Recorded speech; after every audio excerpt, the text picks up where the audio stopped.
suis Aubrien Damus, je suis enseignant-chercheur à l'université Quisqueya, donc je suis professeur en sciences de l'éducation. On a l'habitude de dire que les Français sont racistes, c'est absolument faux. À mon avis, le racisme, c'est un problème qui existe dans toutes les sociétés. Donc les gens de la rue qui sont peu instruits, qui ont pour la plupart peu de capacités intellectuelles, donc il y en a qui sont racistes. Mais les gens instruits, les gens éduqués, ils sont ouverts parce qu'ils essaient de valoriser la différence culturelle, la différence ethnique, la différence linguistique. En vous interrogeant, ils apprennent auprès de vous énormément de choses. Aubrien Damus est linguiste, anthropologue et docteur en sociologie. Arrivé à Paris en 2007 pour parfaire sa formation universitaire, il est retourné au terme de son cursus à Haïti, son pays natal, où il enseigne les sciences de l'éducation à l'université Quisqueya de Port-au-Prince.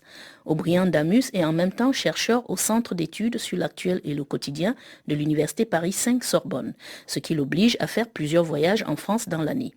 Ce jeune universitaire est donc bien placé pour faire une comparaison entre les systèmes éducatifs français et haïtiens. À mon avis, il n'y a pas beaucoup de différences en termes de fonctionnement entre les deux systèmes parce que le système éducatif haïtien a toujours été calqué sur le système français. Donc depuis 1804 si vous voulez. Comme l'Haïti c'est un pays pauvre, donc il n'y a pas beaucoup de moyens, donc c'est un système qui traîne, donc, qui fonctionne à pas de tortue. Alors qu'ici, tu vois, on peut étudier ce qu'on veut, donc on peut faire son master, son doctorat, dans n'importe quelle discipline. En Haïti, tel n'est pas le cas. Donc on a un système éducatif qui veut marcher dans le sillage du système français, mais il n'a pas les moyens de le faire. Voilà. Là-bas, les étudiants sont extrêmement motivés. Ils ont une très forte curiosité intellectuelle. Ils veulent apprendre, mais il n'y a pas de matériel didactique. Il n'y en a pas beaucoup. Voilà. Et bon, grâce à l'Internet, qui joue un rôle important dans l'auto-formation, l'auto-éducation. Aujourd'hui, on a plus de moyens, plus d'outils à notre disposition, des outils dont on peut se servir pour apprendre. Voilà. La place du créole dans le système éducatif est minorée au grand regret de notre linguiste. D'après la Constitution de 1987, le créole et le français sont les deux langues officielles de la République. Donc, théoriquement parlant, il y a une parité entre le créole et le français. Mais dans la réalité, le français est perçu comme une langue de promotion sociale, une langue de prestige, parce que le créole est considéré comme une sous-langue. Il y a même des gens éduqués qui se permettent de dire que le créole n'est pas une langue. Alors, ils disent cela souvent en créole. Ils disent que le créole n'est pas une langue, que le créole n'a pas de grammaire. Ça n'a pas de sens. Mais on a fait des efforts. L'administration essaie de donner des informations en créole et en français. Et au baccalauréat, on peut composer en créole, c'est au choix, on peut composer en créole ou en français. Donc, il y a une politique linguistique, mais cette politique linguistique n'est pas encore appliquée de façon totale. Donc, il y a une application partielle de cette politique linguistique.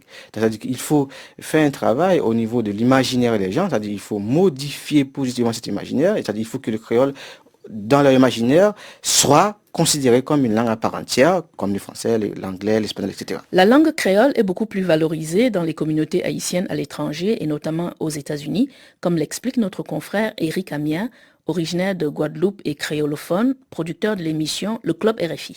Il y a une très forte communauté haïtienne aux États-Unis. À Miami, il y a un quartier qui s'appelle Little Haïti, Petit Haïti, l'Haïti en miniature. Et il y a beaucoup d'activités culturelles à Miami, à Brooklyn aussi, en langue créole. Les Haïtiens sont très fiers de leur langue, le créole. C'est la langue maternelle, c'est la langue nationale, à côté du français. Aux États-Unis, les Haïtiens ont plusieurs radios dans différentes villes. Il paraît qu'à l'aéroport de Miami, il y a des indications en langue créole. Oui, et effectivement. Est-ce que vous comprenez que le créole ici en France soit si minoré? C'était vrai il y a quelques années. Aujourd'hui, il y a des associations antillaises qui défendent le créole. Et même des élèves peuvent passer le bac français en créole.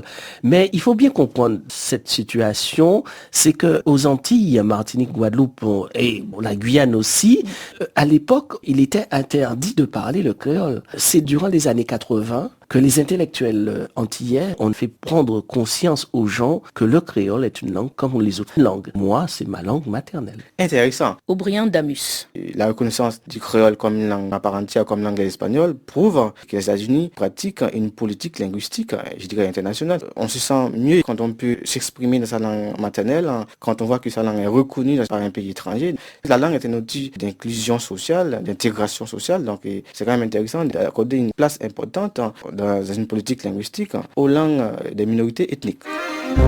Aubryan Damus reste toutefois très attaché à la France pour sa culture. Dans le domaine de la culture, ici, il y a beaucoup de choix. Et en Haïti, on n'a pas ces choix. Moi, ce qui m'intéresse, c'est la science, c'est la connaissance, etc. Or, en Haïti, on n'a pas ça. En Haïti, l'électricité est toujours une denrée rare. Parce que ici, j'ai pu travailler 24 sur 24, je n'aurai pas de soucis. Il n'y aura pas de coupure. Ici, l'industrie du livre, c'est une industrie qui est dynamique. Il y a toujours de nouveaux produits qui apparaissent sur le marché du livre. En dépit des lacunes d'Haïti, notre chercheur apprécie par-dessus tout le mode de vie communautaire et plus sain qu'offre son île natale.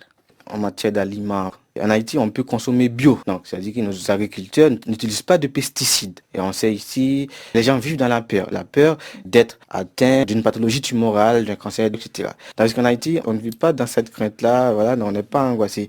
Donc, on ne va pas mettre en accusation tel ou tel aliment, tel ou tel produit alimentaire. Si on vit à la campagne, on ne mange que bio.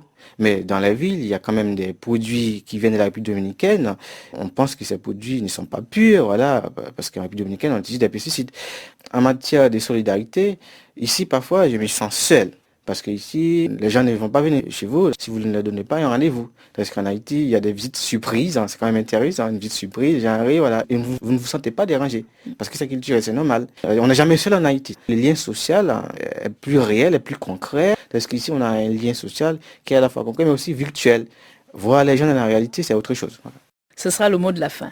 Vous pouvez réécouter cette chronique sur les sites rfi.fr et lepetitjournal.com, mais aussi sur la page Facebook Vivre ailleurs. Mathias Golchani et Corinne Manjou vous donnent rendez-vous le week-end prochain pour vivre de nouvelles aventures ailleurs sur la radio du